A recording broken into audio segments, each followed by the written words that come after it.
Have you been waiting so long that you no longer remember what you were waiting for? You stopped because your emotions were loud. You paused because your judgment was clouded. You became still because you did not want fear, pressure, or impatience to make the decision for you.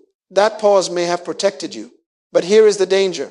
The place that protected you yesterday can become the place that imprisons you tomorrow.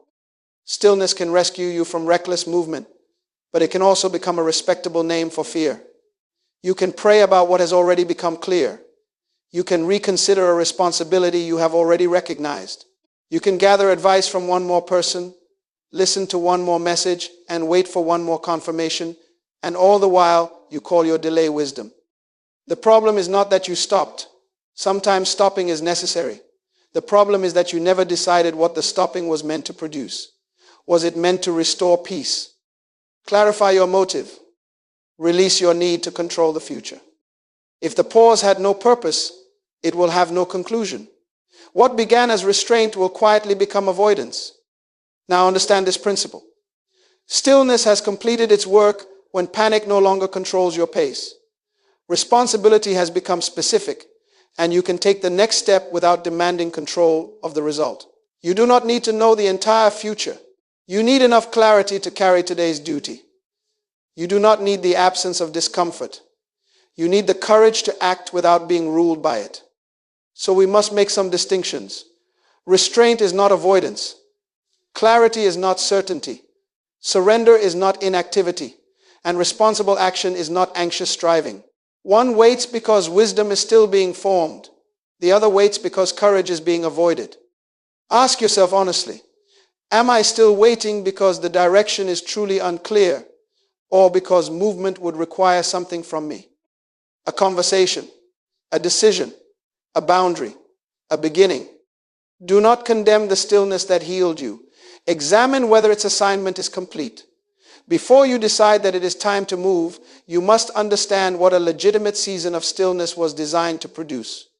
Stillness was never designed to make you absent from your own life. It was designed to restore order within you. Purposeful stillness is intentional restraint. It interrupts emotional reaction, loosens your grip on control, and gives you room to hear clearly, think soberly, and choose responsibly. Inactivity merely stops movement. Stillness prepares movement. Inactivity can leave your motives untouched, your priorities confused, and your fears unchallenged. But true stillness works on you. It does not simply change your pace. It changes the person who will take the next step. Stillness has three legitimate assignments. First, it calms the inner storm. When anxiety, anger, urgency, or wounded pride is speaking loudly, every direction can feel like the right direction. You need quiet long enough for emotion to stop pretending it is wisdom. Second, stillness separates purpose from pressure. Pressure asks, what must I do to prove myself, please everyone, or escape this discomfort? Purpose asks, what is the responsible thing to do? One makes you reactive, the other makes you intentional. Third, stillness releases your demand to control the entire future. Surrender is not the refusal to decide. It is the refusal to make obedience depend on a guaranteed result. You stop asking how to force everything into place and start asking what has actually been placed in your hands. Imagine receiving a major opportunity that demands an answer. Excitement says accept immediately. Fear says reject it before you can fail. Ego says think about how impressive this will look. Stillness allows all three voices to settle. Then the real responsibility becomes visible. Perhaps you do not need to determine your whole future today. Perhaps you need to examine the terms, seek wise counsel, and give an honest answer by the deadline. The next duty becomes simpler when you stop trying to solve the next 10 years in one afternoon. This is what surrender produces. Not passivity, but proportion. You carry what belongs to you, and you release what does not. You prepare, you decide, you act with integrity. But you do not demand control over every reaction, every consequence, or every tomorrow. Peace, therefore, is not permission to abandon responsibility. Peace is the inner condition from which responsibility can be carried without panic. When your perspective has been restored, your motive has been corrected, and the next duty has become visible, the pause has fulfilled its purpose. Remaining still beyond that point does not necessarily deepen surrender. It may simply delay obedience. And once you understand what stillness was meant to produce, you can recognize the subtle moment when a healthy pause begins turning into avoidance. Avoidance rarely introduces itself honestly. It does not say, "I am afraid to move."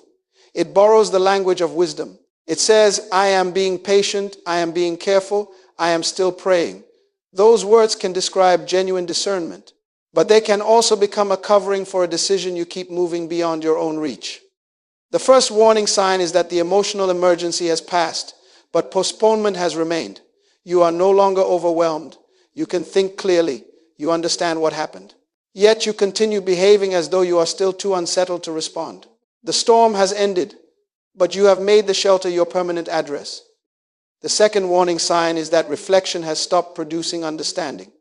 You revisit the same questions, rehearse the same possibilities, and request the same advice in different forms. Nothing new is being discovered. You are not examining the decision anymore. You are trying to escape the cost of making it. The third warning sign is even clearer.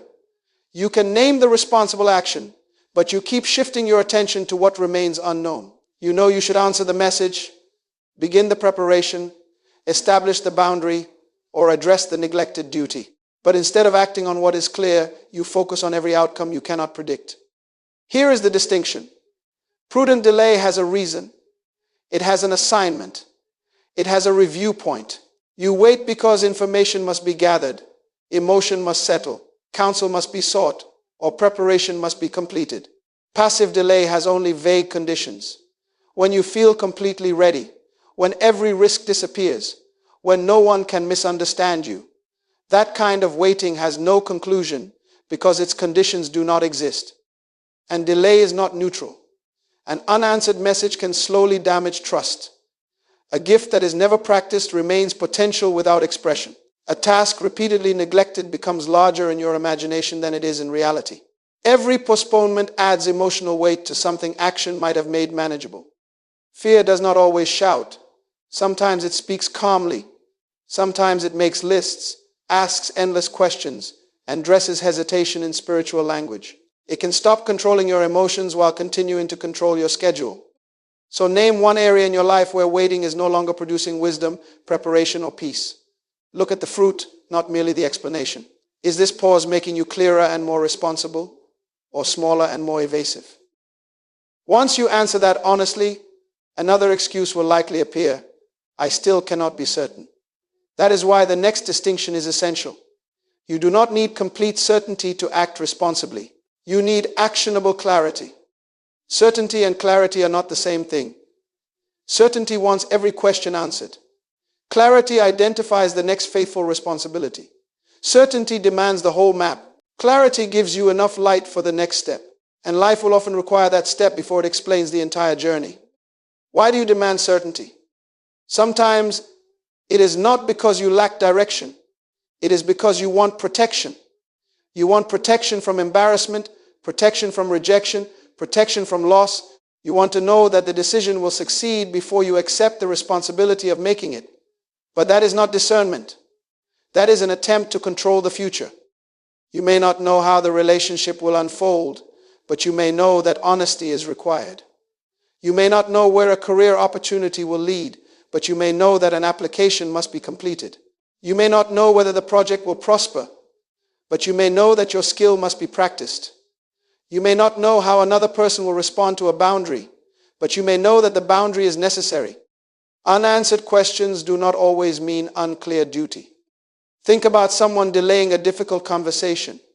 They rehearse every possible response. What if the other person becomes angry?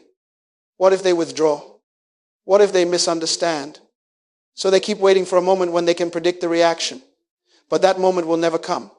Their responsibility is not to control the other person. Their responsibility is to prepare honestly, speak respectfully, listen carefully, and remain faithful to the truth.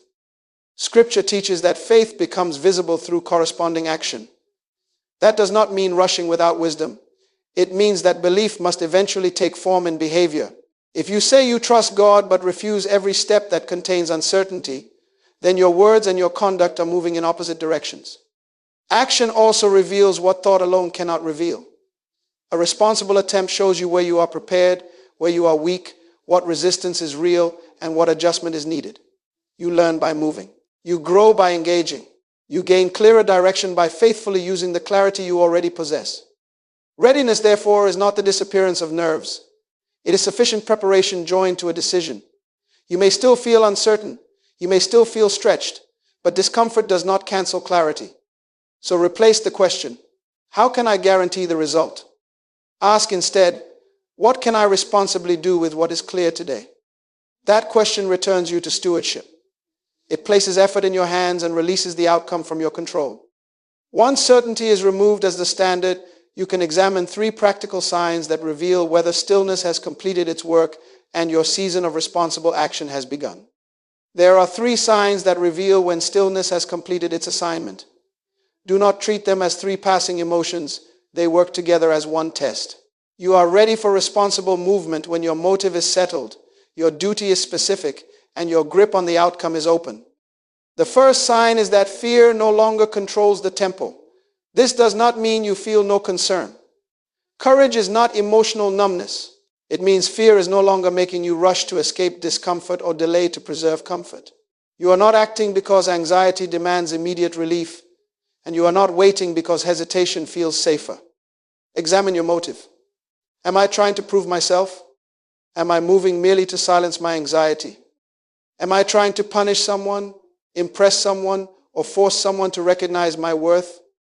Or can I carry this responsibility with steadiness?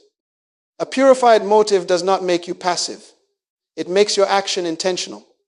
You move because the duty is right, not because your emotions are loud. The second sign is that responsibility has become specific. Vague intentions cannot be executed. I need to fix my life is not a responsibility, it is a cloud. What is the verb? What is the object? What is the time? Prepare the proposal. Make the appointment. Complete the first lesson. Request the conversation. A specific duty gives discipline somewhere to stand. You stop trying to repair your entire future in one act and start carrying the piece of it that belongs to today. The third sign is that action no longer depends on controlling the whole result. You can commit to preparation, integrity, effort, and follow through. But you no longer insist that you must control the timing, the reception, or every consequence. This is the difference between striving and surrender. Striving says, this result must validate me. Surrender says, I will faithfully carry my part even if the process teaches me, redirects me, or takes longer than I expected. Striving tries to command the future. Surrender accepts stewardship of the present. Now apply the full test to the area you have delayed. Has your motive become steady enough that panic is no longer setting the pace? Can you name the next responsibility in one clear sentence? Can you take that step without requiring a guaranteed outcome? A settled motive, a named duty, an open hand. When these 3 are present, waiting is no longer your primary responsibility. Movement is. You may still have questions. You may still feel stretched. But you are no longer governed by confusion. You are being called into stewardship. And a correct diagnosis must now become a decision. The next task is not to make a grand gesture. It is to define one action small enough to execute, clear enough to schedule, and meaningful enough to prove that responsibility has begun. Purpose becomes practical through verbs. You may feel called, convicted, and inspired, but if you cannot state what you will do, your intention is not yet executable. Someday is not a time. Something is not a task. And desire without definition will keep producing delay. Do not try to repair every neglected area at once. Scattered effort recreates the confusion from which stillness delivered you. Choose one responsibility, one conversation, one application, one piece of work.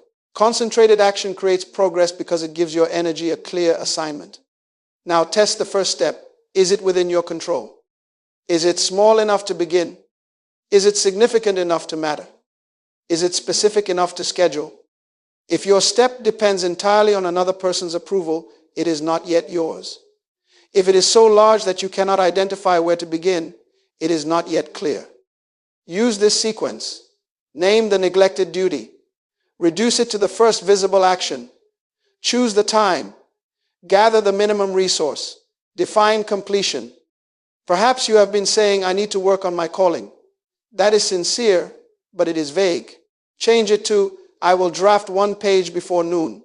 Perhaps you have been saying, I need to improve this relationship. Change it to, I will request an honest conversation tonight. Perhaps you keep saying, I need to become prepared. Prepared for what and by doing what? Enroll in the course. Practice the skill. Submit the document. Make the appointment. Clarity gives action a body. But be careful. Preparation can become another hiding place. You can design an elaborate system, collect unnecessary resources, and spend days arranging the perfect beginning. Preparation serves purpose only when it has a boundary and an execution point. Gather what is necessary, then begin. Every time you complete a step you promised yourself you would take, you strengthen self-trust. You teach your mind that your words carry weight. The action may appear small, but the identity being formed is not small. You are becoming a person who responds to responsibility with discipline. Anticipate resistance before it arrives. What excuse is most likely to appear? I am tired. I need more information. Tomorrow will be easier. Decide your response now. If you are tired, begin for 10 focus minutes. If information is genuinely missing, identify the one fact required and obtain it. If tomorrow seems easier, remember that delay has already made promises it did not keep. Now state it mentally. What will I do? When will I do it? What is the first physical movement? Open the document, dial the number, place the material on the desk. Take the step, but do not take back the burden you released in stillness. Movement must preserve surrender, or disciplined action can quietly become another attempt to force the result. You do not have to choose between surrender and effort. That is a false choice. Surrender releases ownership of the final result. Effort accepts stewardship of the present assignment. One opens the hand, the other puts the hand to work.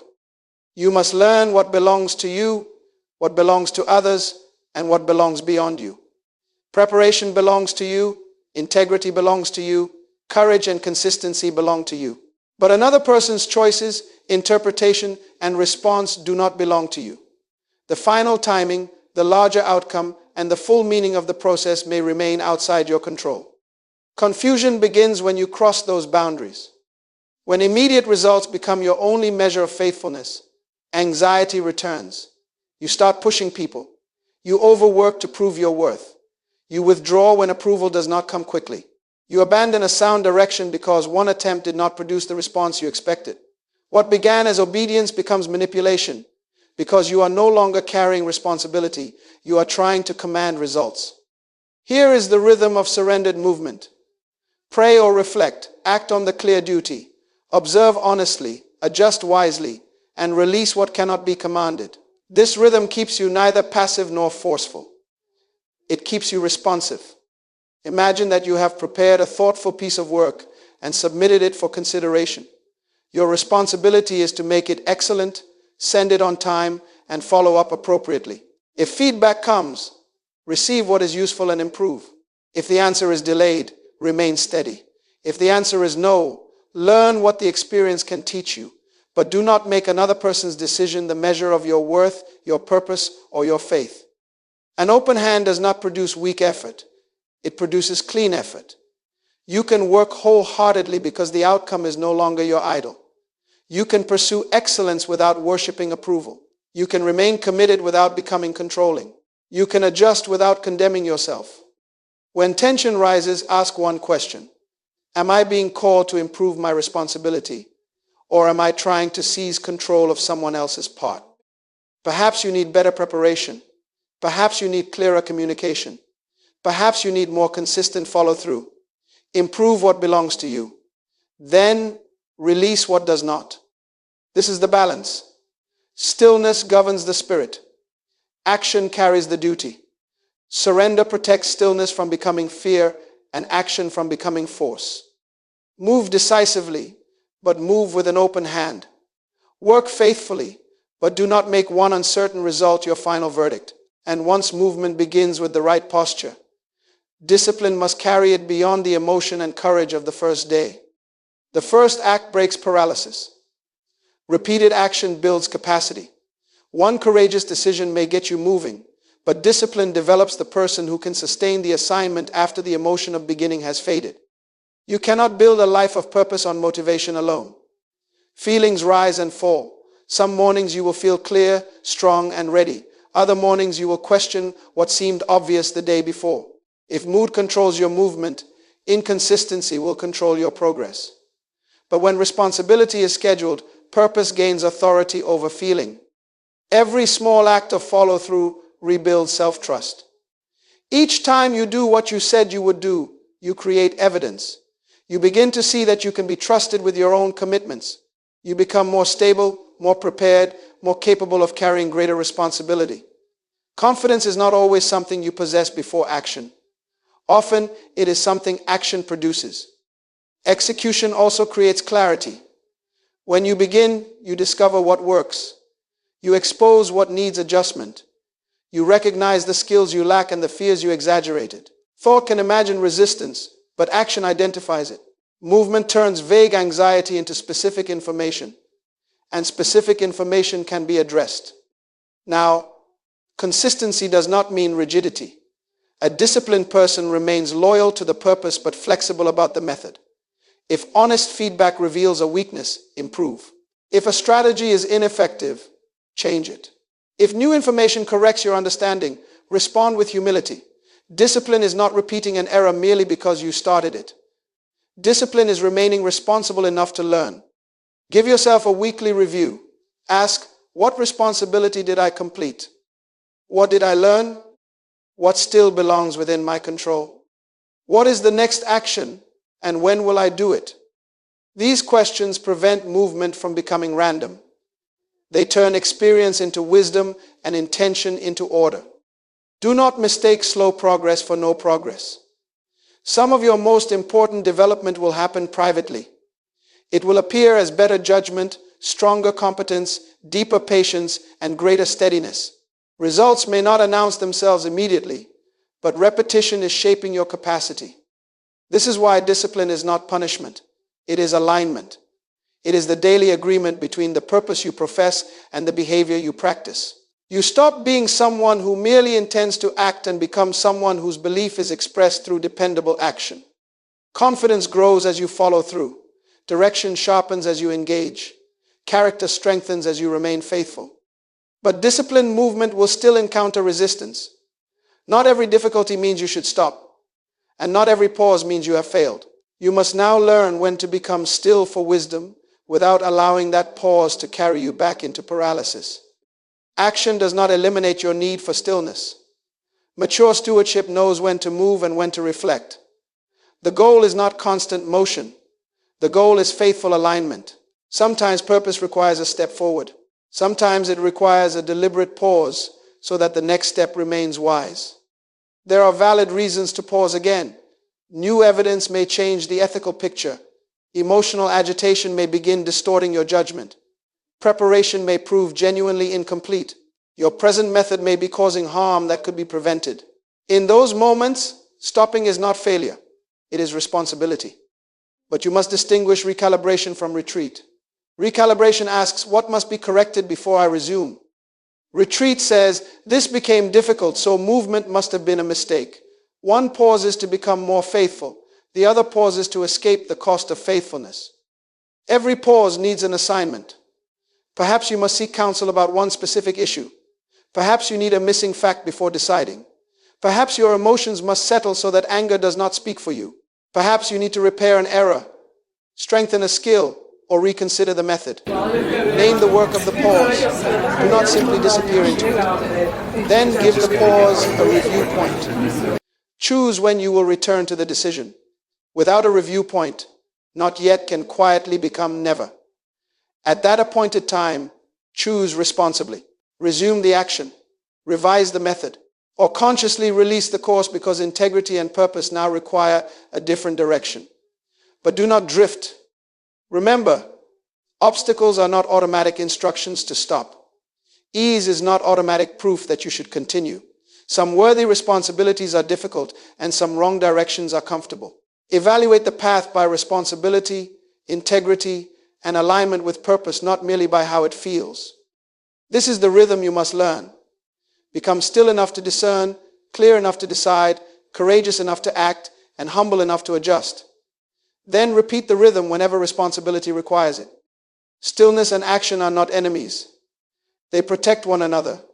Stillness keeps action from becoming force. Action keeps stillness from becoming avoidance.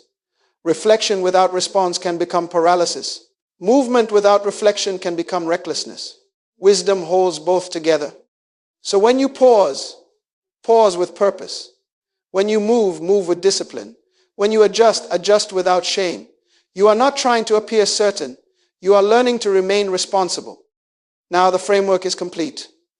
The final question is no longer whether these principles are true. It is whether you will turn them into one immediate commitment, one decision that reveals the kind of steward you are choosing to become. You may have entered stillness because striving had exhausted you. You needed to stop reacting, stop forcing, and stop carrying outcomes that were never yours to control. That pause was not weakness. It was wisdom. But you must not use yesterday's remedy as today's hiding place. Stillness restores your motive. Clarity names your responsibility. Surrender releases the result. Discipline carries your response. When these work together, you do not rush in panic and you do not retreat in fear. You move with purpose. Now conduct one final private audit. What duty is already clear?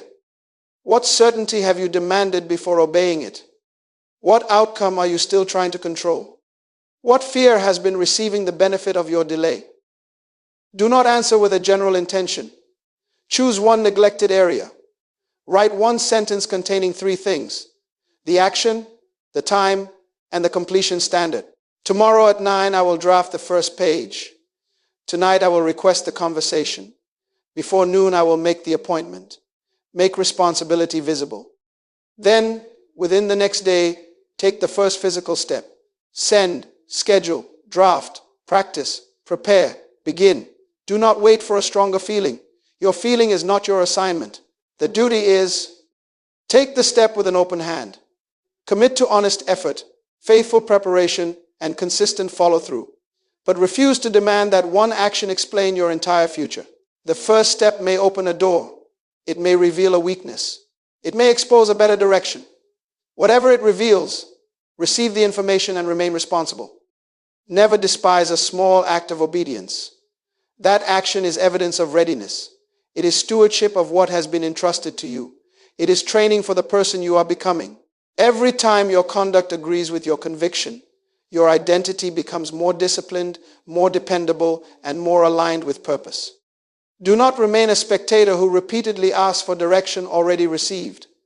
Become a steward who listens deeply, decides responsibly, acts faithfully, and leaves the outcome open. Do not confuse surrender with disappearance. Do not confuse courage with control. Stillness is not betrayed when responsible action begins. Its work is fulfilled. When the spirit is settled, when the duty is clear, and when the result has been released, movement is no longer reckless. It is faithful. So carry the next duty forward. One clear decision, one responsible step, one faithful act at a time.